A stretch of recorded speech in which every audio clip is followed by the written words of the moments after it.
Hello and welcome to the Alliance Educations channel.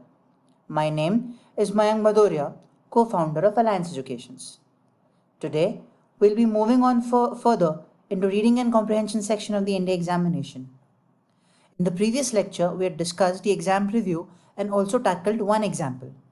We'll be discussing its answers and further examples and tips. जैसा आप सबको याद होगा, last time हमने एक सैम्पल पैसेज डिस्कस किया था जो इंडियन इंडिपेंडेंस के बारे में था. इसके ऊपर बेस्ड दो क्वेश्चंस भी हमको याद होंगे. अभी let's quickly look into the questions. The first question says, before the second world war the British were considering giving independence to India, were considering expanding the power in India, gave no thought to freedom to India, and were preparing for the war by using Indian men as soldiers. अगर हम passage पढ़ें तो हमको समझ में आया कि सबसे बड़ा इन्फ्लुएंस क्वेश्चन है जो पहले आया है. इसका आंसर है C. C says give no thought to the given freedom to India. In the entire passage it has not been mentioned anywhere कि सेकेंड वर्ल्ड वॉर के पहले ब्रिटिशर्स ने इंडियन इंडिपेंडेंस के बारे में क्या सोचा. इसलिए इसका आंसर यहाँ पे ये तय होता है. हमारा सेकेंड क्वेश्चन जो है वो है, what does the word ratified mean in the passage. It's a vocabulary based question. It's very simple. अगर रेडिफाइड को हम देखें तो रेडिफाइड का बेसिक मतलब होता है किसी चीज़ को ऑथेंटिकेट करना, अपना अप्रूवल जताना कि हाँ ये चीज़ मेरे हिसाब से सही है, और देयर बाय उस चीज़ को एक प्रॉपर तरीके से रेट करना. तो from the given options the most correct answer is B, to confirm by expressing consent. Vocabulary questions के लिए बहुत ज़रूरी हो जाता है कि आपके पास में वोकैबुलरी का अच्छा स्ट्रॉन्ग बेस रहे. मैं बार बार इस चीज़ को रिपीट करता हूँ ताकि आप लोग इस चीज़ के ऊपर ध्यान दीजिए और इसे अमल में लाएं. Moving on. Question number 3 says, the ratification of Quit India movement by Congress led to mass demonstrations throughout the country, strikes at several places, arrest of working committee and other leaders of Congress, and killing of thousands of Indians. Now this is a fact-based question, जो अगर आप first para ही check कर लोगे तो दूसरी या तीसरी line में इसका आंसर दिया हुआ है. The correct answer is C, कि the ratification of Quit India movement by Congress led to arrest of the working committee and other leaders of Congress. And our last question जो हम बोलते हैं जजमेंट क्वेश्चन है, वो true and false के format का आया हुआ है और हमको दो स्टेटमेंट्स दिए हैं, 1 and 2. First statement says most of the demonstrations of Quit India movement were suppressed by 1944, and the second states working committee, all the other Indian Congress committees and the 4 provincial congresses were declared unlawful associations under Rule 56 of Defence of India rules. अब इन दोनों में से या तो एक सही है या दोनों सही हैं या फिर कोई भी सही नहीं है, राइट. इनके options A B C D और डी दिए हुए हैं. अगर हम पैसेज ध्यान से पढ़ेंगे तो हमें समझ में आएगा कि फर्स्ट वाला जो पॉइंट है वो इनवैलिड है, सॉरी फर्स्ट वाला वैलिड है एंड द सेकेंड वाला पॉइंट इनवैलिड है. इसलिए इसका आंसर बनता है ए, कि only the first statement is correct. Okay, now when we move on to the next slide, I want you guys to pause the screen, read the para once, and then we'll be tackling the questions. Ready? Example number 2.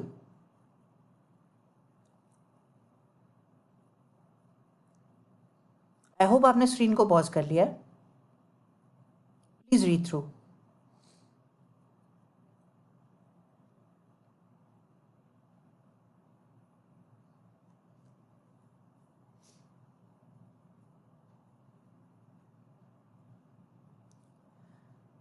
Okay, so this passage is basically, अगर हम थोड़ा rough idea लगाएं इस चीज़ का बस पढ़ के, तो ये greenhouse effect, melting of the ice caps, इन सब के बारे में. करेक्ट. अब हम क्वेश्चंस देख लेते हैं. The two initial questions are, why people of Northern Europe think that global warming might not be such a bad thing? अब इसका आंसर अगर आप पैसेज देखें तो सबसे पहली लाइन में दिया हुआ है.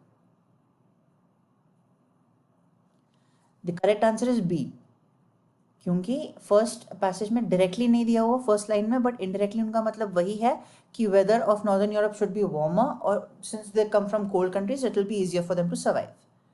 Correct. The second question says, what contradictory opinion has been quoted by the author in the context of the global warming? Read the passage. It's also a factual question, and the correct answer is D. Global warming could cause certain areas to get colder. Right? Contradictory क्यों है? Because एक half में कुछ और opinion दिया हुआ है, second half में कुछ और ओपिनियन दिया हुआ है. This is one category of a judgment question. Moving on. What does the author mean by the term biggest expanses in the passage? This is a vocabulary question with a certain twist. According to the passage, why the Greenland ice cap sheet is melting? This is an inference question. And the last is again a factual question, a judgment based question. हम question number 3 को पहले देखेंगे. Biggest एक्सपांसेस का मतलब होता है सबसे बड़ा क्षेत्रफल या सबसे बड़ा एरिया, राइट? यहाँ पे उन्होंने ग्रीनलैंड आइस शीट को सबसे बड़ा एरिया मेंशन किया हुआ है, इसलिए इसका आंसर करेक्ट होता है C, the wide continuous area of Greenland ice sheet. According to the passage why the Greenland ice sheet is melting, paragraph अगर हम अच्छे से पढ़ेंगे तो हमको समझ में आएगा कि ग्रीन हाउस गैसेस रिस्पॉन्सिबल हैं इस चीज़ के लिए, इसलिए इसका करेक्ट आंसर होता है बी. और लास्ट क्वेश्चन में हमको बोला है कि यहाँ पे जो 4 स्टेटमेंट्स दिए हुए हैं इनमें से एक स्टेटमेंट इनकरेक्ट है. जो इनकरेक्ट होगा हमें उस ऑप्शन को सिलेक्ट करना होगा. दिस इज ट्रू और फॉल्स का एक वेरिएशन जो जजमेंट क्वेश्चंस में नॉर्मली आता है. अगर हम यहाँ पे देखते हैं तो इसका actual correct answer is C, जिसमें ग्रीनलैंड आइस शीट का इनकरेक्ट एरिया दिया गया है. जब भी हम ऐसे कोई पैसेजेस देखते हैं तो हमें इस चीज़ के ऊपर ध्यान देना बहुत ज़रूरी होता है कि कुछ कुछ एक फैक्ट्स होते हैं या फिगर्स होते हैं, उनके ऊपर बेस्ड क्वेश्चन आने की सबसे ज़्यादा पॉसिबिलिटी होती है. इट कैन बी इधर dates, areas, numerals, years, specifications, demographics, anything. Whenever these facts are being mentioned in a passage, please understand that 90% of the questions might come from these areas itself. Now, one other question which comes pretty soon, and in my last lecture I also dealt with it, is identifying the tone of the passage. Tone of the passage के questions में normally आपको passage के तुरंत बाद या फिर passage की judgment question के section में आपको ये पूछा जाएगा कि what is the author's tone. तो यहाँ हम कुछ और 12 पॉइंट्स को ध्यान में रखने वाले हैं, जिसमें हम ऑथर की टोन आइडेंटिफाई करने की कोशिश करेंगे कि एग्जैक्टली ऑथर किस तरीके से बात कर रहे थे. क्या बात कर रहे थे ये नहीं, किस तरीके से बात कर रहे थे. First is humorous. Whenever an author uses a funny language or anecdotes or incidents which are funny in nature, he uses satire, या फिर वो ऐसे जोक्स का यूज़ करता है जो काफ़ी ऑब्वियस होते हैं, हम बोलते हैं कि ऑथर की टोन ह्यूमरस थी. इसी का एक वेरिएशन होता है सटायर. जब ऑथर सार्कास्टिकली कोई चीज़ या फिर जो उसका मतलब नहीं है वो बोलता है ताकि आपको उसकी टोन आइडेंटिफाई हो और आपको हंसी आए उस चीज़ से, that is called a satire. Second tone category is technical. जब भी ऑथर ऐसे कुछ शब्दों का यूज़ करता है जो पर्टिकुलर उस फील्ड के लोगों को ही पता होगा, B it law, B it civics, B it biology, B it any kind of science, अगर उस पैसेज में ऐसी जागन या फिर उसी स्पेसिफिक भाषा का यूज़ किया गया है जो उस जगह के एक्सपर्ट्स को पता होगा, वो पढ़ने पे आसानी से समझ पाएंगे, तो हम बोलते हैं कि ऑथर की टोन टेक्निकल है. इसका एक डायरेक्ट ऑपोजिट भी है जब ऑथर हमको सिंप्लीफाई करके बताता है. हम आगे पढ़ेंगे. The third category is the most common category which is called acerbic या एंग्री, जहाँ पे ऑथर किसी चीज़ को डिसलाइक करते हैं और उसे एक्सप्रेस करने के लिए वो आर्टिकल लिख रहे होते हैं. It can be any event, a person, a concept और एन आइडिया. जब भी ऑथर उस चीज़ के प्रति अपना गुस्सा प्रकट करते हैं या फिर बताते हैं कि हमें इस चीज़ को क्यों नहीं पसंद करते हैं वो, हम बोलते हैं कि ऑथर की टोन असेर्बिक या फिर एंग्री थी. Next category is biased. अगर ऑथर कोई आइडियाज डिस्कस कर रहे हैं एंड एक पर्टिकुलर आइडिया के प्रति अपना ज़्यादा अफेक्शन या फिर उस चीज़ को बहुत पसंद करते हैं, ऐसा एक्सप्रेस कर रहे हैं, तो हम उनको बोलते हैं कि वो बायस्ड है या फिर वो फेवरेटिज्म दिखा रहे हैं. I hope you guys are understanding this. Number 5 is apologetic या रिग्रेटफुल. किसी भी इवेंट, किसी आइडिया के प्रति अगर ऑथर बताए कि वो उस चीज़ के लिए कितना रिग्रेट फील करते हैं, वो कितने शर्मिंदा हैं, उनको क्यों वो चीज़ पसंद नहीं आई, या फिर वो क्यों उस चीज़ के प्रति सॉरी फील करते हैं, हम बोलते हैं कि ऑथर की टोन अपॉलोजेटिक या रिग्रेटफुल है. Next category is motivation. जिसमें ऑथर अपने आर्टिकल के थ्रू रीडर को इंस्पायर करने की कोशिश कर रहे हैं. Whenever he uses motivational terms or tries to cheer somebody up, we can say that the author's tone is motivational. Number 7 is condescending. Condescending या मतलब इस चीज़ का बेसिक मतलब होता है जब ऑथर अपनी सुपीरियरिटी बता रहे होते हैं दूसरों के ऊपर. जब वो दूसरों को ओवर सिंप्लीफाई करके बताएं या फिर उनको थोड़े अलग तरीके से ट्रीट करें या रीडर को इस तरीके से बात करके बताएं या इस तरीके से अपना लेख लिखें जिससे वो सुपीरियर जान पड़े और बाकी सब इन्फीरियर, हम बोलते हैं उनकी टोन कॉन्डेसेंडिंग है. पेडेस्ट्रियन, जैसे मैंने आपको बोला था टेक्निकल का एक ऑपोजिट यहाँ पे आने वाला है. पेडेस्ट्रियन का मतलब होता है आम भाषा. अगर ऑथर की टोन में बहुत सिंपल शब्दों का यूज़ किया गया है, easy to understand words and concept बताए गए हैं, तो हम बोलते हैं कि उनकी टोन पेडेस्ट्रियन है. 9th category cynical. जब ऑथर किसी भी एक पर्टिकुलर चीज़ की तरफ अपने डाउट्स एक्सप्रेस कर रहे हैं कि उन्हें वो चीज़ शायद नहीं अच्छी लग रही, तो हम बोलते हैं कि उनका टोन सिनिकल है. ग्रैंडियोस का मतलब होता है जब भी author elaborate idioms, flowery language, phrases, इन चीज़ों का यूज़ करे ताकि एक सिंपल सी चीज़ थोड़ी सी कॉम्प्लिकेटेड बन जाए, हम कहते हैं कि उसे ग्रैंडियोस टोन में एक्सप्रेस किया गया है. एडमिरेशन या लॉडेटरी. अगर ऑथर किसी चीज़ की तरफ अपना एडमिरेशन या अपना अफेक्शन एक्सप्रेस कर रहे हैं कि उनको वो चीज़ बहुत पसंद है, तो हम बोलते हैं कि पैसेज की टोन या तो एडमिरेटरी है या फिर लॉडेटरी है.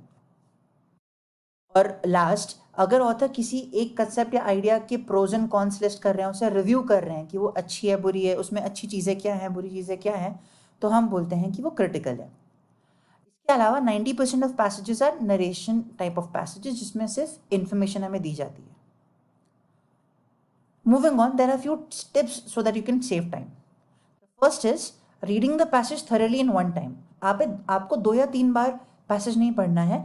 कोशिश इस चीज़ को कीजिए, उस चीज़ की प्रैक्टिस कीजिए कि आप एक बारी में ही पूरा पैसेज पढ़ पाएँ. और जब आपकी प्रैक्टिस हो जाती है तो सबसे अच्छा आइडिया होता है कि आप आपके क्वेश्चंस पहले पढ़ लें, आपको समझ में आ जाएगा कि आपको पैसेज में क्या पढ़ना है, और फिर आप पैसेज पढ़ें and then attempt the questions. If you practice it will save you a lot of time. Second है, जब आप पढ़ रहे होते हैं तो डिफ़िकल्ट वर्ड्स, इडियम्स या फिर डेट्स को आइडेंटिफाई कर लीजिए ताकि आपको उसको रिकॉल करने में आसानी हो. ये पढ़ते समय करना ज़रूरी है. Identification of tone of passage is very understandable. इसके ऊपर हम डिटेल में भी कुछ एग्जाम्पल्स नेक्स्ट सेगमेंट में डिस्कस करने वाले हैं, बट प्रीवियसली मैं आपको बता ही चुका हूँ. नंबर 4 इज़ हमको वोकैबुलरी और फैक्चुअल क्वेश्चन, ये इसके सवाल पहले आ सकते हैं, इसका आइडेंटिफिकेशन हमको रखना ज़रूरी है ताकि हमारा टाइम बचे और हम एक क्वेश्चन से दूसरे क्वेश्चन पे जाने में कम टाइम लगाएं. इसके अलावा जो चीज़ आप डेली प्रैक्टिस कर सकते हो वो है कि एटलीस्ट 3 आर्टिकल्स आप पढ़िए. नॉर्मली एनडीए, यूपीएससी एट्सेट्रा इन एग्जामिनेशंस में वर्ल्ड बेनिफिट या इंडियन सब कॉन्टिनेंट के बारे में इंफॉर्मेशन देने वाले पैसेजेस ज़्यादा आते हैं.